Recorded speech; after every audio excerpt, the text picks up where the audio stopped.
রাজধানীর খিলগাঁওয়ে অস্ত্রসহ ৩ জন গ্রেপ্তার। একজোট হচ্ছে ভারত, রাশিয়া, চীন। পাকিস্তানের নিরাপত্তা বাহিনী সন্ত্রাসী তুমুল গোলাগুলি, লেফটেন্যান্ট চৌহান নিহত ১৬। বাংলাদেশকে ১০৬ কোটি ৩০ লাখ ডলার দেবে জাপান। আসসালামু আলাইকুম, আমন্ত্রণ জানাচ্ছি মাস্টার মিডিয়া দুপুরের সংবাদে। আমি সাথে আছি হাবিবা মিশু। প্রথমে এতক্ষণ শুনছিলেন প্রধান শিরোনামগুলো, এবার জানিয়ে দিচ্ছি বিস্তারিত। রাজধানীর খিলগাঁও থানাধীন নিউ রসুলবাগ এলাকা হতে অস্ত্রসহ ৩ জনকে গ্রেফতার করেছে র্যাব। বৃহস্পতিবার সন্ধ্যায় রাজধানীর খিলগাঁও থানাধীন নিউ রসুলবাগ আলহাজ গ্রুপের টিনের ঘরের ভিতরে অভিযান পরিচালনা করে র্যাব। এই সময় তাদের থেকে একটি বিদেশি পিস্তল, একটি ম্যাগজিন জব্দ করা হয়েছে। আরো জানাচ্ছেন নাহিদ কামাল। চলতি মাসের শুরুর দিকে রুশ পররাষ্ট্রমন্ত্রী সের্গেই ল্যাভরভ বলেন, ভারত ও চীনের মধ্যে পশ্চিমারা সংঘর্ষ বাঁধানোর চেষ্টা করছে।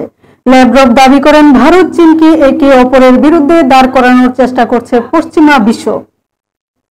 ডিভাইড অ্যান্ড রুল অঙ্ক কষে এশিয়ার ২ শক্তিশালী দেশের মধ্যে সংঘাত তৈরি করতে তৎপর পশ্চিমের দেশগুলো।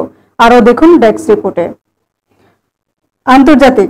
পাকিস্তানের খাইবার পাখতুনখোয়া এবং বেলুচিস্তান জুড়ে অভিযান চালিয়েছে দেশটির নিরাপত্তা বাহিনী। এতে নিরাপত্তা বাহিনীর ৪ সদস্য সহ ১৬ জন নিহত হয়েছে বলে পাকিস্তানের মিডিয়ার উইং এর পক্ষ থেকে বলা হয়েছে। পাকিস্তান আন্তঃবাহিনী জনসংযোগ পরিদপ্তর ISPR এক বিবৃতিতে জানিয়েছে, অভিযানে নিহতদের মধ্যে রয়েছে ভারতীয় প্রক্সি গোষ্ঠীর ১২ সন্ত্রাসী। সেই সঙ্গে সন্ত্রাসীদের সঙ্গে তুমুল গুলি বিনিময়ে লেফটেন্যান্ট সহ ৪ সেনা শহীদ নিহত হয়েছেন। অর্থনৈতিক।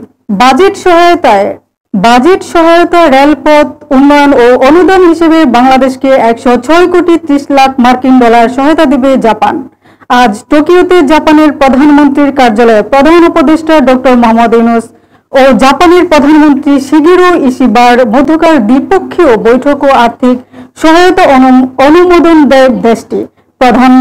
প্রধান উপদেষ্টার deputy press secretary Abul Kalam Azad Majumdar ও প্রধান উপদেষ্টার প্রেস উইং এর পাঠানো এক বার্তায় এই তথ্য নিশ্চিত করা হয়েছে।